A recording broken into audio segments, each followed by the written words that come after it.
Tradition says that the Apostle Thomas, the one generally known as the Doubting Thomas, journeyed from Jerusalem to India. And when he got here, he spent the rest of his life sharing with people, becoming one of them, and teaching them the joy of hope and happiness in Jesus Christ. Today's India is reflected in the glass windows of giant skyscrapers, office buildings, and five-star hotels. It's a rapidly growing democratic society, powered by its ability to provide inexpensive labor and other resources. When you leave the metropolitan centers, you find yourself in an India where Thomas would have felt quite at home. In fact, except for gasoline, steel, and plastic, it's basically the India Thomas knew. There's a calm here. People living in concert with the seasons and the sun. Fishermen catching fish as their fathers caught fish. Women collecting stones, washing clothes, and planting rice just as their grandmothers did. Children playing, crafting toys, and laughing with friends. Life has an idyllic feel here, as if its simplicity and predictability makes life better. Wealth? It's a dream. Poverty is real. Yet there's a joy that pervades daily living, as if Thomas's teachings on hope and happiness have become reality. When you're in India, come on out to a rural village. You're going to discover several things instantly. The first is you're going to find yourself among a bunch of people who are contented. They love their life. Now, they're busy doing things that people have done here forever. There's also a tension. That tension is, what comes next? How are we going to change all of this? What's going to happen when the electricity and the gasoline and everything takes over? Well, we have an answer for that. The answer continues to be schools like Raymond Memorial Higher Secondary School in Falakada. Built in the mid-20th century, this school has successfully educated and discipled thousands of India's young people.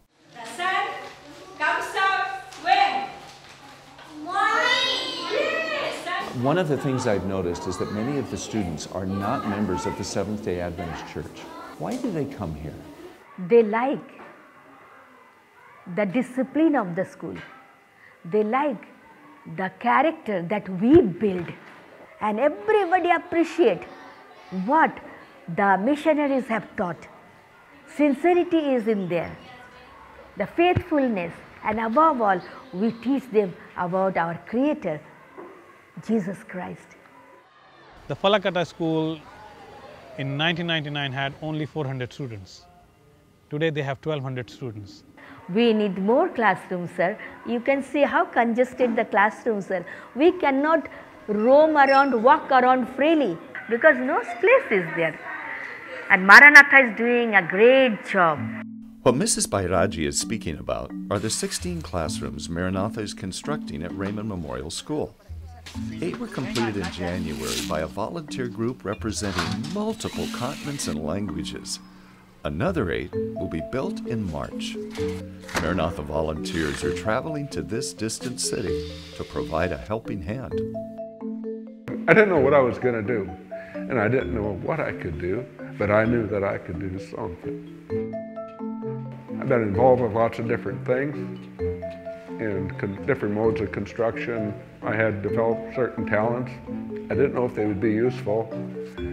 And I had worked with people before, and I could motivate people and get everybody working to a common cause. That was really easy in this group because everybody came here and all they wanted to do was be tore loose on a project. In 8 long days, the first 8 classrooms became reality.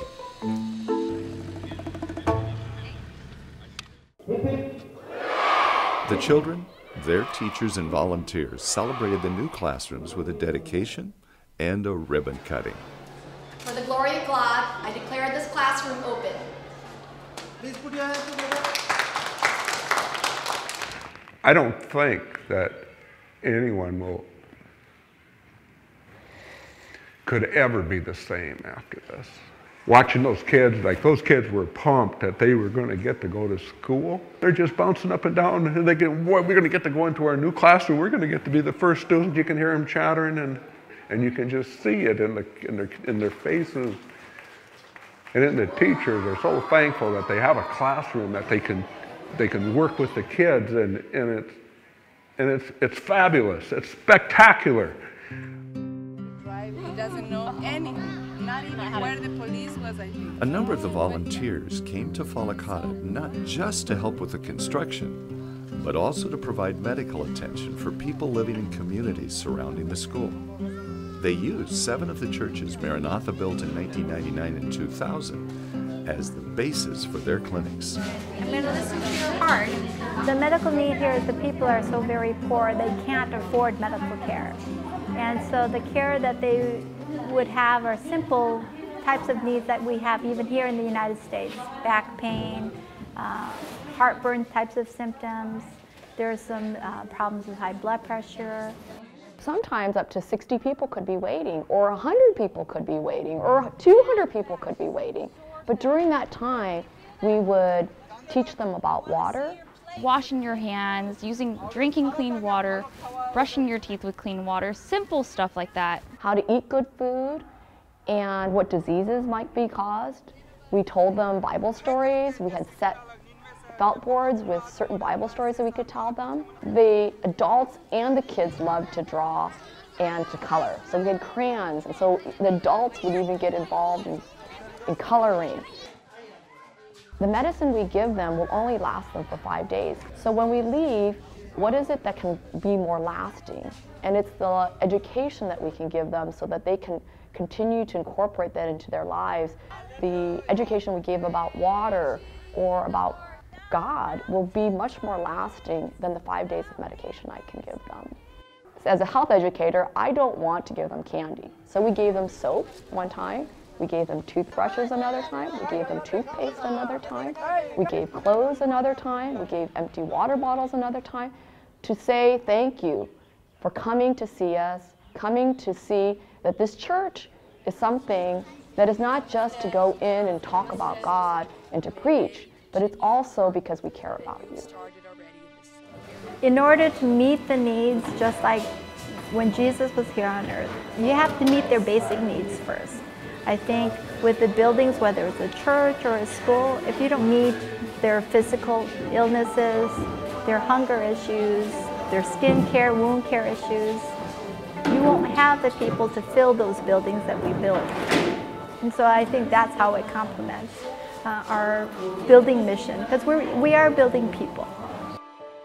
Building people in a place where people, the way they live, think, and act, really hasn't changed much since the Apostle Thomas was here more than 2,000 years ago. Building people for the kingdom still brings joy and satisfaction like nothing else. I don't see the mission field as being a far-off place. I see it as anywhere. You can be anywhere. You can be at home, you could be here, and it's not something that's distant anymore. It's just like I could go and I could do this, you know? And it can become a part of life. I got to participate in an event that was absolutely spectacular. We built a building for kids that are just pumped to come into to get some learning and teaching and understanding so they can go out into the world. And they get into an environment here where they get cared for, they get fed properly, and the teachers care about them, and they get to learn about Jesus. How could you not like that? I mean, I don't know what anybody else does with their life, but if you really want a slice, this is where it's at.